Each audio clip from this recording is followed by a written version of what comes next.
លឹកស្នេហ៍ស្នងចង់ជួបនោះល្អងសាសងសំដីទុនទាំងតុងទិញរំពឹងរាល់ថ្ងៃលួចស្នេហ៍ចរណៃអាឡ័យត្រានប្រាយជិះម៉ូតូមកពីមន្ទីរពេទ្យស្រុកក្រោយសួរសុខទុក្ខយុទ្ធមិត្តរួចហើយ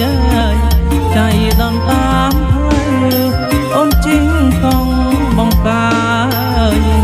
បងហៅអូនឆ្លើយបានជជែកគ្នាខ្លាំង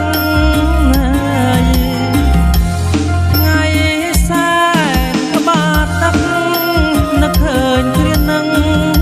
មិត្តភក្តិស្រវឹងរំខានឱកាសឃើញម៉ារនីហើយហៅសោយ៉ាងច្បាស់ដោយការអៀនខ្មាស់កិច្ចពី